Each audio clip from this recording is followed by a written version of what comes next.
తెలంగాణ రైతులకు రేవంత్ సర్కార్ శుభవార్త చెప్పింది. వారి కోసం వినూత్న ఆలోచన చేసింది. విద్యుత్ సేవల్లో అంతరాయం కలిగితే గంటలు రోజుల తరబడి వేచి చూడాల్సిన అవసరం లేకుండా 108 అంబులెన్స్ తరహాలో విద్యుత్ అంబులెన్స్లు అందుబాటులోకి తెచ్చామని ఉప ముఖ్యమంత్రి బట్టి విక్రమార్క వెల్లడించారు. రైతులకు కరెంటు సమస్యలు ఉంటే వెంటనే 1912 నెంబర్కు కాల్ చేసి సమాచారం అందించాలని తెలిపారు. రైతులు కాల్ చేయగానే మొబైల్ ట్రాన్స్ఫార్మర్లు, థర్మల్ విజన్ కెమెరాలు, సేఫ్టీ గేర్ బాక్సులతో కూడిన వాహనం వారు చెప్పిన ప్రాంతానికి వస్తుందని తెలిపారు. దీనిలో ఒక ఇంజనీర్, 2 సిబ్బంది ఉంటారని తెలిపారు. వీరు యుద్ధ ప్రాతిపదికన సమస్యను పరిష్కరిస్తారని వివరించారు. అధికారులు వారానికి 3 రోజులు పొలాల్లో ప్రజాబాట కార్యక్రమం నిర్వహించాల్సిందిగా అధికారులకు ప్రభుత్వం ఆదేశాలు జారీ చేసింది. తెలంగాణలో అధికారంలోకి వచ్చిన ప్రజా ప్రభుత్వం రాష్ట్రంలో విద్యుత్ రంగాన్ని పటిష్టం చేస్తూ రైతులు, సామాన్య ప్రజలకు నాణ్యమైన సేవలు అందిస్తుందని బట్టి విక్రమార్క తెలిపారు. సోమవారం శాసన మండలిలో ప్రశ్నోత్తరాల సమయంలో విద్యుత్ శాఖపై జరిగిన చర్చలో ఆయన అనేక అంశాలపై స్పందిస్తూ సమాధానాలిచ్చారు. విద్యుత్ శాఖలో గత ప్రభుత్వ హయాంలో పేరుకుపోయిన సమస్యలను తాము పరిష్కరిస్తామని, ఆధునిక సాంకేతికతతో విద్యుత్ శాఖను ప్రజల చెంతకే తీసుకెళ్లామని బట్టి చెప్పుకొచ్చారు. గత 2 సంవత్సరాల్లో దాదాపు 2 లక్షల అదనపు కనెక్షన్లు మంజూరు చేశామని తెలిపారు.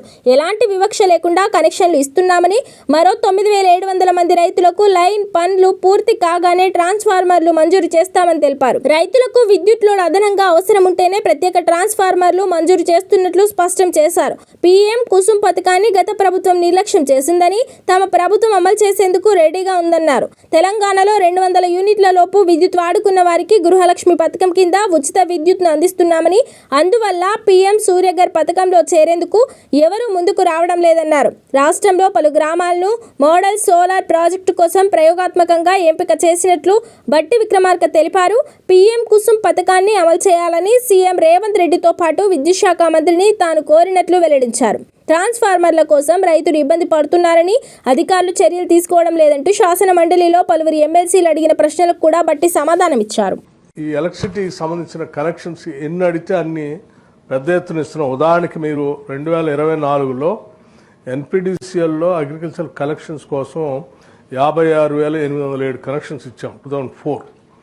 ఎన్పిడిసిఎల్లో మీకు 41,086 కనెక్షన్స్ ఇచ్చాం. మొత్తంగా 97,893 కనెక్షన్లు అదనంగా ఇచ్చాము.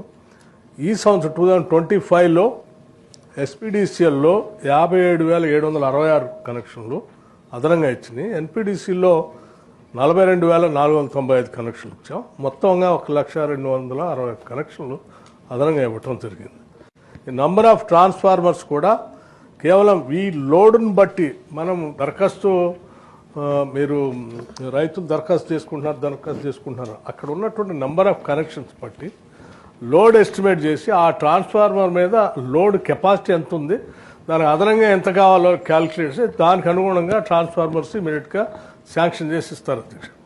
అక్కడ లోడ్ లేకపోయినా ట్రాన్స్ఫార్మర్ కావాలని మీరు అప్లికేషన్ పెట్టారనుకోండి, ఉన్న ట్రాన్స్ఫార్మర్తో లోడ్ సరిపోతామంటే ఇంకో ట్రాన్స్ఫార్మర్ ఆడ పెట్టరు, ఇమీడియట్గా పోయి అప్లికేషన్ పెట్టారు కదా. 100% క్యాలిక్యులేట్ చేసి ఆ ట్రాన్స్ఫార్మర్ లోడ్ సరిపోయేంత ఉంటేనేమో దాన్ని ఉంచుతారు. ఇంకా అదనంగా కావాలనుకుంటే ఇమీడియట్గా ట్రాన్స్ఫార్మర్ ఇవ్వడానికి కూడా ఎటువంటి ఇబ్బంది ఏం లేదు అధ్యక్ష. ఇప్పుడు no dearth of transformers, poles కానీ వైర్ కానీ అసలు ఏ ఇబ్బంది లేదు.